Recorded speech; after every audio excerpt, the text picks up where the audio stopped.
All right, we are here with Joe Shaker, the legend, owner of Shaker Automotive Group, and also founder CEO of TruVideo. This is Amplify, a retail automotive podcast brought to you by Reuters Events and ASOTU. It's time to make the most innovative voices in retail automotive louder. I can already tell by your energy. We just met each other, but this might be one of my favorites.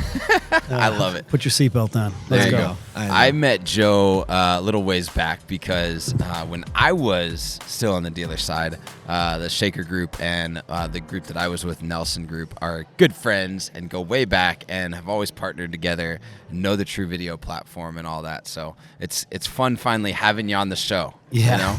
You know? Wait till we're finished, then you guys can Say hang that out. now. Like, delete. No.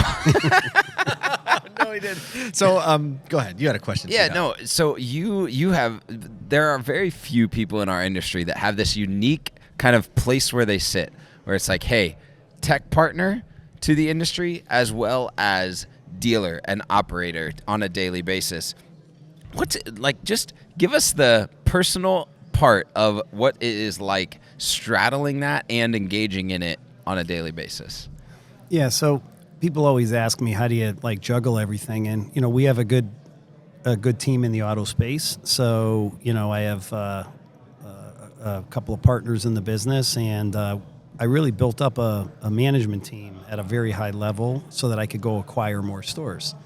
And what happened was when the whole TruVideo thing started and we were trying it out and it took off, that team really became helpful. So instead of going out acquiring stores, doing deals, and spending my time doing that, we just stopped at the 300 million level and just said we're going to just do this and maybe buy out a couple of deals that are strategic and close. And I spend 90% of my time really at TruVideo.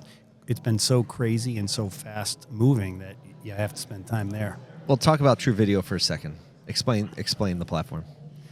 Yeah, so, as you know, we started off with a video-first messaging platform, and the goal was to solve for trust and transparency. I came to events like this, and I would come, and somebody would be up there flapping away, talking about trust and transparency, and I'd be like, okay. Flapping away. That's Yeah. fantastic. Yeah, well, I don't like when people talk in theory and they just can't deliver. I mean, you know what I mean? The truth is elusive. Like, there's a lot of ideas in the world. Yeah, I mean, I have a lot of ideas. I mean, I gave you guys an idea before we started, but unless we execute on it, it's doesn't just matter. an idea. It's just That's an right. idea. Right? Exactly. And Yeah. you can't be judged on. You have to be judged on what you can get done. So that trust and transparency thing hit, and as I said in my thing today, when you just call your best customers and they go, "Yeah, I love you, but I have doubts. I don't know what happened back there." So we started that video thing, and we really tested it for 2 years because we didn't need a day job. My partner sold his first company to Quest and a second company to Dell, and so he was, he's the. Just a couple things. I call him the brains of the operation, Yeah. right? Hot dog cart? Yeah. What was it?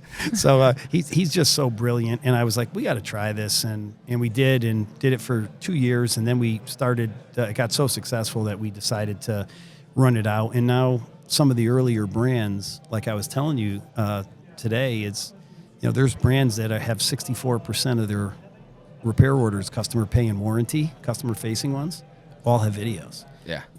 And you can see if you look at all the lists on customer experience and service, you can see who it is. Yeah, absolutely. No, I tell people all the time when we were utilizing TruVideo at the store, like the minute that gets extremely efficient and every customer every time, you get massive trust, better reviews, customers that will only do business with you. Like interesting stories, and then I got a question. So one, the follow on that is profitability goes through the roof, right? Which people want to buy stuff for their cars, they just don't believe you. The funniest thing that ever happened, I'm going to tell a quick story. Sorry, I'm going to butt into your conversation, but we had a customer that was at a cigar shop down the road, had his car dropped off with us. Similarly, sitting next to him at the cigar shop was another customer that had his car at a store on the other side of the road. This is like a commercial waiting to happen. Literally, they're both sitting there. the one guy is complaining about how he can't get updates from his service advisor. Meanwhile, our service advisor is texting him video, texting him quotes, texting him all this That's stuff. an and he's showing amazing him, right? video on the making. Even the setting of the cigar shop, right. right? It's You see it unbelievable. with the smoke and the things. Yeah. So then, get this. I know the general manager of the dealership at the other dealership. The guy from the cigar shop walks into his office. That general manager, like 3 hours later, calls me and goes, "What tomfoolery are you guys doing over there?" we got a plant at the cigar shop. Yeah, tomfoolery. Yeah, exactly. Well, and what's interesting, your platform has migrated. Like, it started with video, but Right. now actually, and from the conversations that we've had today and when you were on stage, like, you've migrated and recognized that communication is actually the bigger gap that you're filling, that it's a lot broader than just like send a video. It's a lot more of the communication of what's happening across the dealership, right? Yeah, and you know, and I humbly admit, you heard me when I'm up there, I said, you know, I didn't figure a lot of this stuff out until we started rolling with it. And you know, the time wasted, they always come in and they say, well, you can do this for service, that for service, have the repair orders already ready and the parts at the counter, and that saves me like 3 minutes. When you fix communication, it saves you like 25 minutes, right? Yeah, Not big only does time. it save you 25 minutes, but the efficiency, the transparency, people share the video, that whole thing about sharing the video. Oh, they share I mean, it, it's yeah. like phone game is going on every day, very complex for stuff that really matters. So there's so many things that it fixed. And then again, like I said, just think of, if we just look at our environment today, the most used app on a phone is really text or messaging. Yep. And then you look at, when you look at human behavior, like 8 billion videos are watched on Facebook alone, so no one reads.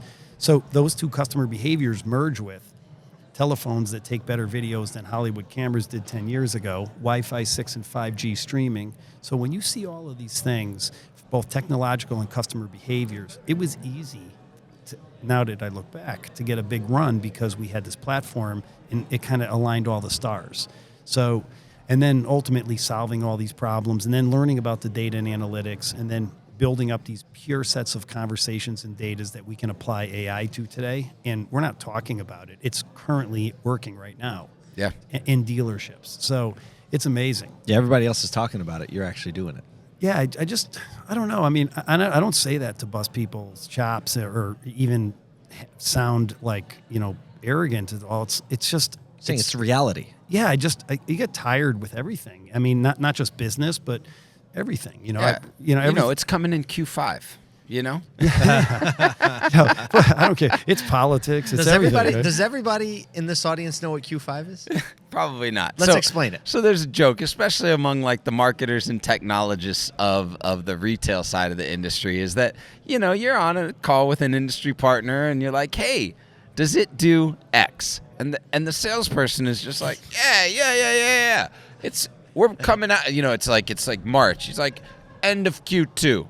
Right. At that moment, you know know. what that means. It's Q5, which honestly Yeah. doesn't There exist. is It's no like five. it's like the second Tuesday of next week. Last I checked. Neither of them exist, but it's out there somewhere. And so I love that it's like, talk about what you're practically doing. Now, I do want to go a little bit horizon, because in your seat on the dealership side, you obviously are seeing more and more gaps in customer communication or the technology that's needed to meet, growing customer demand for experience. What type of gaps are you seeing that we either need to solve as an industry that aren't being solved, or that you are planning to work on?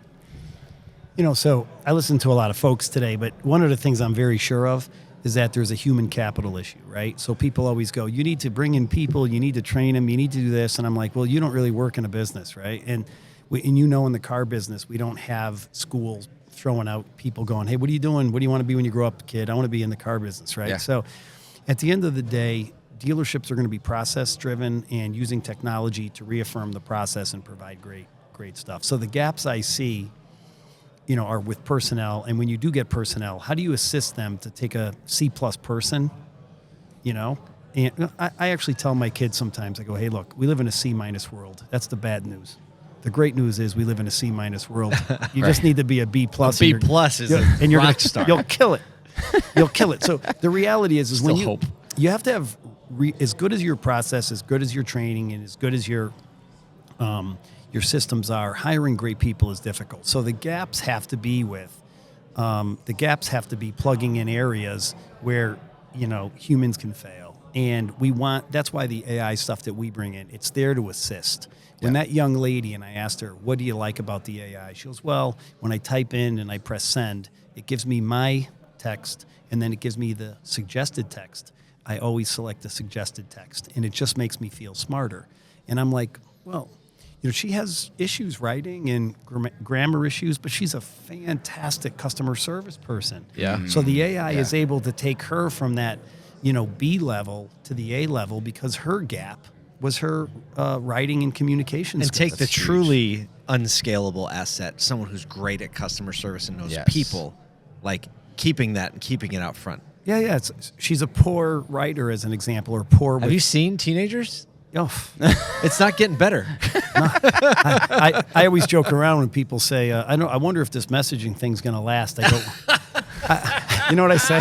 I said, when we were kids, I used to yell over to my brother, you dummy, you're a complete dummy, right? Today, they just texted across the room. I have one kid texting to another, you're a complete dummy. Like, what? Yeah, even when I could say it. There's no emotion there. You got to yell. Yeah, you just got to yell. You just got to yell. Well, Joe, thank you so much for spending a little bit of time with us. It's clear that you have a passion for the industry and a heart for people. I love the way you ended that, and I can't wait to see what you come up with next. Hey, looking forward to seeing you boys again. Thank you.